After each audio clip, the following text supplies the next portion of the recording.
তোমরা অনেকেই আর্টিকেলস হয়তো শেখো, কিন্তু কনসেপ্ট পুরোপুরি তোমাদের ভুল থাকে। যখনই আমি ক্লাসে আর্টিকেলস করতে দিই, এরকমই আমাকে লোকজন করে দেয়। দেখি তো এর মধ্যে কটা ভুল, এইটা ভুল, এইটা ভুল, এইটা ভুল। ঠিক, এটা ঠিক, এটা ঠিক, এটা ঠিক। তোমরা বলবে ম্যাডাম কেন, আমরা তো ঠিকই করেছি। এখানে যদি ইউএসএ মানে আমেরিকা, তার আগে যদি দা বসাই, তাহলে ইন্ডিয়ার আগে কেন নয়? অথবা কার সি তো কনসোনেন্ট, তার আগে এ বসিয়েছি, তাহলে এমবিবিএস ডক্টর এম তো কনসোনেন্ট, তার আগে এ কেন নয়? আমরা আজকে শিখবো এই এ, অ্যান আর দা ব্যবহারের সঠিক নিয়ম। কনসেপ্ট ঠিক করব আজকের ক্লাসে, অনেক এক্সাম্পলস করব, আর ক্লাস শেষে থাকবে একটা ছোট্ট এক্সারসাইজ। তোমরা কতটা শিখতে পারলে সেটা টেস্ট করার জন্য ভিডিওটা স্কিপ না করে পুরো দেখো, এক্সারসাইজটা অ্যাটেম্প্ট করো, ভালো লাগলে লাইক করবে, শেয়ার করবে, আর কমেন্টে জানাতে ভুলো না কেমন লাগছে। কনসেপ্ট ক্লিয়ার করতে গেলে আমাদের একটু থিওরি পড়তে হবে। একটু ছোট্ট করে থিওরি বলবো যাতে তোমাদের কনসেপ্টটুকু ক্লিয়ার হয়। আর্টিকেলসকে আমরা ভাগ করব দুটো ভাগে। একটাকে বলবো ডেফিনিট আর্টিকেল, ডেফিনিট, একটাকে বলবো ইনডেফিনিট আর্টিকেল। ডেফিনিট মানে নির্দিষ্ট করে যে কোনো কিছু বোঝানোকে। ডেফিনিট আর্টিকেল একটা, দ্য। ইনডেফিনিট আর্টিকেল এ আর অ্যান। তাহলে definite article the, indefinite article a আর অ্যান। এ আর অ্যান কে আমরা বসাবো সিঙ্গুলার নাউনের ক্ষেত্রে, একটার ক্ষেত্রে। দা কে আমরা বসাবো সিঙ্গুলার, প্লুরাল, অনেক সব রকমের ক্ষেত্রে। এগুলোর কিছু স্পেসিফিক জিনিস আছে, কিছু স্পেসিফিক জায়গায় আমরা দা বসাই। এ আর অ্যান কে আমরা কোথায় বসাবো? শুধুমাত্র সিঙ্গুলার নাউনের ক্ষেত্রে, একটা বোঝাতে। এবার তুমি বলবে ম্যাডাম এ কোথায় বসাবো আর অ্যান কোথায় বসাবো? এ বসাবো কনসোনেন্ট সাউন্ডের আগে, অ্যান কোথায় বসাবো? ভাওয়েল সাউন্ডের আগে। কনসোনেন্ট আর ভাওয়েলের ক্ষেত্রে যেটা সব থেকে ইম্পর্টেন্ট জিনিস, সাউন্ড, শব্দ। লেটার বা বর্ণ কিন্তু নয়। এতক্ষণ একটু আগে যে এক্সাম্পলস গুলো আমি দিয়েছি তোমাদের, তোমরা বর্ণ আর শব্দ গুলিয়ে ফেলেছ। তুমি কনসোনেন্ট লেটারের আগে এ বসিয়েছ, ভাওয়েল লেটারের আগে অ্যান বসিয়েছ, কিন্তু সেটা নয়। কনসেপ্টের সব থেকে মুখ্য জিনিস, প্রধান জিনিস সাউন্ড। সাউন্ড কি করে বুঝবো আমরা এবার এক্সাম্পলসের সাথে দেখবো। তার আগে চটপট এইটার একটা স্ক্রিনশট নিয়ে নাও, যাতে পরবর্তীকালে আর্টিকেলস কটা কোথায় কখন ইউজ হয় বুঝতে কোনো অসুবিধা না হয়। আশা করছি তোমরা স্ক্রিনশট নিয়ে নিয়েছো। এরপর বোর্ডটাকে মুছে আমরা চলে যাব কিসে, এক্সাম্পলসে। বোঝাবো সাউন্ড আর লেটার কিভাবে তোমরা পার্থক্য করবে। এক্সাম্পলস এর সাথে এবার দেখবো আমরা কোথায় এ ইউজ করব, কোথায় অ্যান। আমরা এখানে ইউজ করব এ অথবা অ্যান। কার, সিটা হচ্ছে আমাদের লেটার বা বর্ণ। শব্দ কি? কার, ক, ক সাউন্ড, কা। কা একটা ব্যঞ্জন বা কনসোনেন্ট শব্দ, তাহলে এখানে আমরা এ বসাবো। তেমনি বয়, বিটা হচ্ছে লেটার বা বর্ণ। আমরা কিন্তু বর্ণ বা লেটারের দিকে তাকিয়ে এ বা অ্যান ডিসাইড করব না, আমরা কিভাবে করব? শব্দ শুনে। ব, বা, ব হচ্ছে একটা ব্যঞ্জন শব্দ বা কনসোনেন্ট, এ বসালাম। সিমিলারলি দেখো টা, টয়, টি একটা লেটার, কিন্তু লেটার আমরা দেখব না, আমরা কি দেখব? টা, টা সাউন্ড। টা হচ্ছে বা ট হচ্ছে একটা কনসোনেন্ট বা ব্যঞ্জন শব্দ, এ বসলো। এরপর চলো তো দেখি এখানে এগ, ই একটা ভাওয়েল লেটার, কিন্তু শব্দটা এ, এ একটা স্বর শব্দ বা ভাওয়েল সাউন্ড, তাই জন্য অ্যান। এরপর দেখো ইউনিভার্সিটি, ইউনিভার্সিটি ইউ নয়, ইউনিভার্সিটি প্রনাউন্সিয়েশনটা কি? ইউনিভার্সিটি। ইউনিভার্সিটি ইউ লেটার রয়েছে, বর্ণটা ইউ ভাওয়েল, কিন্তু আমরা তো বর্ণ দেখে এ বা অ্যান্ড ডিসাইড করব না, কি দেখে করব? সাউন্ড বা শব্দ দেখে। এই ইয়াটা ইয়া, অন্তস্থ ইয়া, এই শব্দটা ইয়া, ইয়া একটা ব্যঞ্জন শব্দ, কনসোনেন্ট সাউন্ড, তাই জন্য a university, a university. MBBS doctor, এমটা হচ্ছে একটা কনসোনেন্ট লেটার বা ব্যঞ্জন বর্ণ, কিন্তু শব্দটা কি? এম, কি দিয়ে শুরু? এ, এম, এ, এটা স্বর শব্দ বা ভাওয়েল সাউন্ড, তাই জন্য অ্যান এমবিবিএস ডক্টর। আরেকটা এক্সাম্পল দেখি, অ্যান না এ, কি হবে এখানে? অনেস্ট ম্যান, অনেস্ট মানে সৎ, সৎ ব্যক্তি, একজন সৎ ব্যক্তি। দেখো এইচ কিন্তু একটা কনসোনেন্ট লেটার বা ব্যঞ্জন বর্ণ, কিন্তু শব্দটা এখানে কি? এইচ কি শব্দ হচ্ছে? এইচ তো মিউট বা সাইলেন্ট, এখানে উচ্চারণ কি হচ্ছে? অনেস্ট, অ, অ একটা স্বর শব্দ বা ভাওয়েল সাউন্ড, তাই জন্য an honest person, an honest person. বুঝতে পেরেছো? তেমনি এখানে ধরো ড্যাশ এসে, একটা প্রবন্ধ, ই এখানে কনসোনেন্ট নয়, ব্যঞ্জন, ভাওয়েল লেটার, শব্দটা কি? এসে, এ, এ হচ্ছে ভাওয়েল সাউন্ড, তাই জন্য এখানে অ্যান। একদম ভাববে না এগে ই আছে বলে আমরা অ্যান করেছি, না, শব্দটা স্বর শব্দ বা ভাওয়েল সাউন্ড। এমবিবিএস এ এম, এ দিয়ে শুরু হচ্ছে, এটা স্বর শব্দ, শব্দের ওপর ভিত্তি করে কিন্তু আমরা কনসোনেন্ট বা ভাওয়েল এটা দেখব, তার উপর বেস করে আমরা এ বা অ্যান করব। এইটুকুনি কার কার ক্লিয়ার হয়েছে? একটুখানি কমেন্টে জানাও দেখি, কমেন্টে লেখো তো এ and an clear.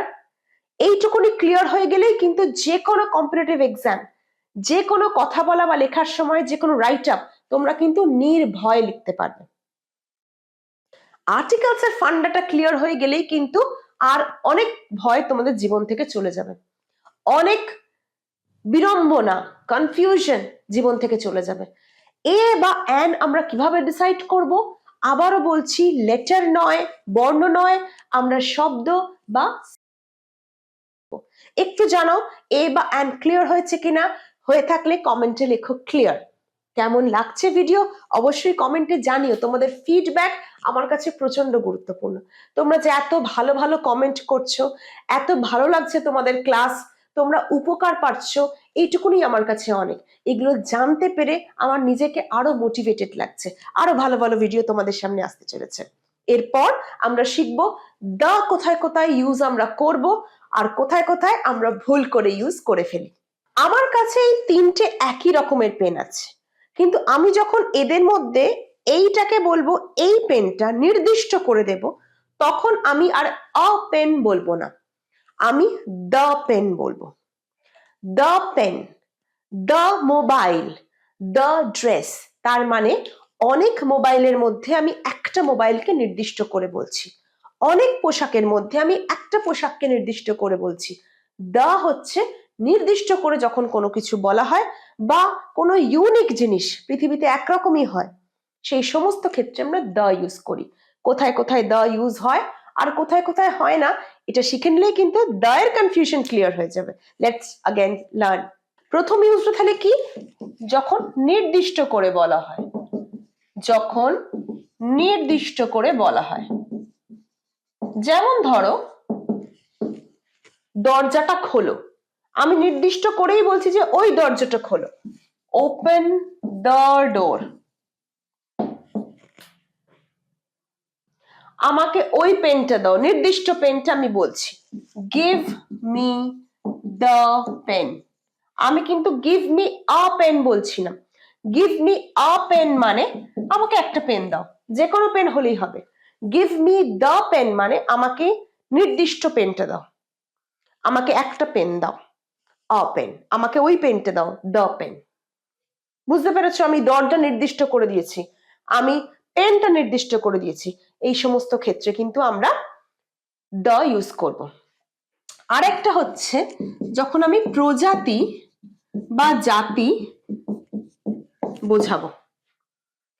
A dog মানে একটা কুকুর, কিন্তু দ্য ডগ মানে কুকুর সম্প্রদায় বা কুকুর জাতি। বোঝা গেছে? নির্দিষ্ট কুকুরও হতে পারে বা কুকুর জাতিটাও বোঝাতে পারি। কেমন দেখো, the dog is a loyal animal. কুকুর একজন বিশ্বস্ত প্রাণী। মানে কিন্তু আমি একটা কুকুরকে বললাম না, আমি সব কুকুরকে বললাম, আমি জাতিটা বা প্রজাতিটাকে নির্দিষ্ট করলাম। The cats are very cute. আমি একটা বিড়ালকে বললাম না যে কিউট, আমি বেড়াল প্রজাতিটাকে বললাম। বোঝা গেছে? The cows give us milk. একটা গরু আমাদের দুধ দেয় না, পুরো গরু সম্প্রদায় বা গরু প্রজাতিটা আমাদের দুধ দেয়।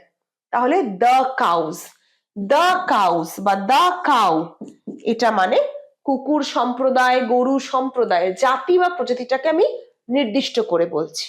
একটা জিনিস মনে রাখতে হবে, মানুষের ক্ষেত্রে কিন্তু দ্য ম্যান বা দ্য ওম্যান আমরা বলবো না।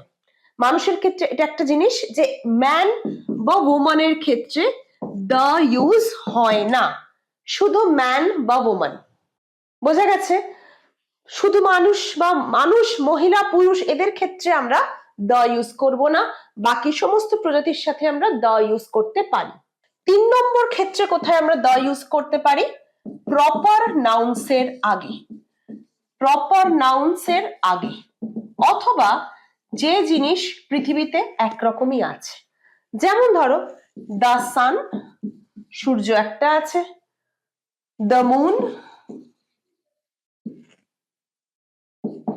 দ্য তাজমহল। এছাড়াও নদী বা সমুদ্রের আগেও,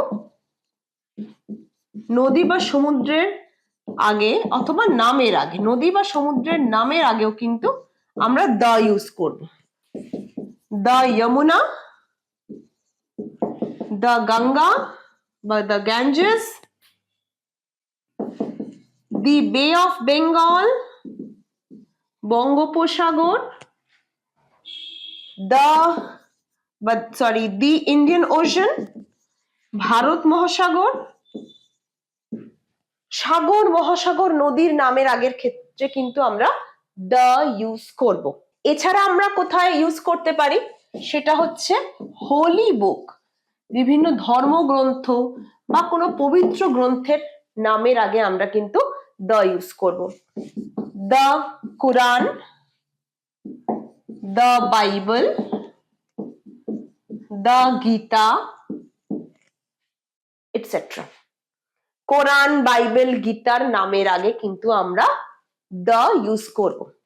এরপর চট করে দেখে নেব কোথায় কোথায় আমরা দ্য ইউজ করব না। কোথায় দ্য ব্যবহার করব না, এটা জানাও খুব দরকার, কোথায় আমরা দ্য ইউজ করব না। 1 নম্বর হচ্ছে দেশের আগে, দেশের আগে দ্য ইন্ডিয়া বলবো না, দ্য বাংলাদেশ বলবো না, কিন্তু দ্য ইউএসএ বলতে পারি, দ্য ইউএই বলতে পারি।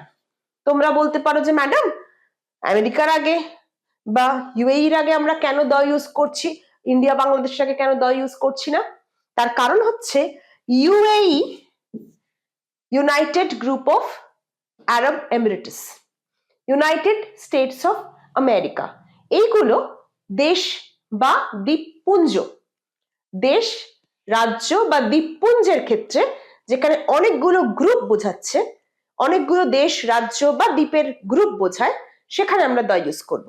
United states of America, America যুক্তরাষ্ট্র, অনেকগুলো রাষ্ট্র নিয়ে বা রাজ্য নিয়ে আমেরিকা তৈরি হয়েছে। আরব এমিরেটসও তাই, 7টা ভাগ নিয়ে আরব এমিরেটস তৈরি হয়েছে। সেই ক্ষেত্রে আমরা কিন্তু দ্য ইউজ করব, কিন্তু একটা দেশের আগে the China, the India, the Bangladesh আমরা কিন্তু ইউজ করব না। 2 নম্বর পয়েন্ট, ল্যাঙ্গুয়েজের আগে, ল্যাঙ্গুয়েজের আগে আমরা ইউজ করব না। দ্য হিন্দি, দ্য বেঙ্গলি বলবো না, দ্য হিন্দি, দ্য বেঙ্গলি বলবো না। ল্যাঙ্গুয়েজ বা ভাষার আগে আমরা দ্য ইউজ করব না। আর একটা হচ্ছে নামের আগে আমরা দা ইউজ করব না। যেমন আমার নাম সঙ্গীতা রক্ষিত, আমি বলতে পারবো না দা সঙ্গীতা রক্ষিত, ঠিক আছে? বা দা শাহরুখ খান আমি বলবো না, কিন্তু এটার একটা এক্সেপশন রুল আছে, খুব ইম্পর্টেন্ট জানা। যারা এখন অব্দি ভিডিওটা দেখছো, কনগ্রাচুলেশনস, তোমরা অনেক কিছু শিখে ফেলেছো। এটার এক্সেপশন রুলটা কি? যখন আমি একটা প্রজাতিকে একটা নামের মাধ্যমে বোঝাবো তখন আমরা দ্য ইউজ করব। মানে ধরো বললাম he is the Shahrukh Khan of our film industry, যে আমাদের ফিল্ম ইন্ডাস্ট্রির এই শাহরুখ খান। তার মানে কি, শাহরুখ খান একজন পপুলার নায়ক। আমি আমার ফিল্ম ইন্ডাস্ট্রির কোনো পপুলার নায়ককে যখন শাহরুখ খানের সঙ্গে তুলনা করব, তখন আমি বলতে পারি he is the Shahrukh Khan of our film industry. Normal নামের আগে আমরা দ্য ইউজ করব না, কিন্তু দ্য আমরা কখন ইউজ করব? যখন আমরা সেই নামটা কোনো একটা জাতি বা কোনো একজনকে তুলনা করার ক্ষেত্রে ইউজ করব, তখন আমরা কিন্তু নামের আগে দ্য বসাবো। আশা করি আজকের ভিডিও ক্লিয়ার হয়েছে, কোথায় আমরা দ্য ইউজ করব, কোথায় করব না, কখন অ্যান ইউজ করব, কখন এ ইউজ করব। ভিডিওটা স্কিপ না করে যারা এখনো অবধি দেখছো, তোমাদের জন্য রয়েছে একটা সেলফ অ্যাসেসমেন্ট টাস্ক। এর মাধ্যমে তোমরা নিজেরাই বুঝতে পারবে তোমরা কতটা শিখতে পেরেছো। আশা করি তোমাদের স্ক্রিনশট নেওয়া হয়ে গেছে। তোমরা চটপট কমেন্টে জানাও এ অ্যান্ড দ্য এর মধ্যে কোন আর্টিকেলটা এই সমস্ত গ্যাপসে হবে। আর সঠিক উত্তর জানার জন্য কমেন্ট করো, ভুল সঠিক সবটা আমি কমেন্টে জানিয়ে দেবো। আশা করছি ভালো লেগেছে ভিডিও। ভালো লাগলে লাইক করবে, শেয়ার করবে, কমেন্ট করে আমাকে ফিডব্যাক দিতে ভুলবে না। দেখা হচ্ছে অন্য একটা ক্লাসে।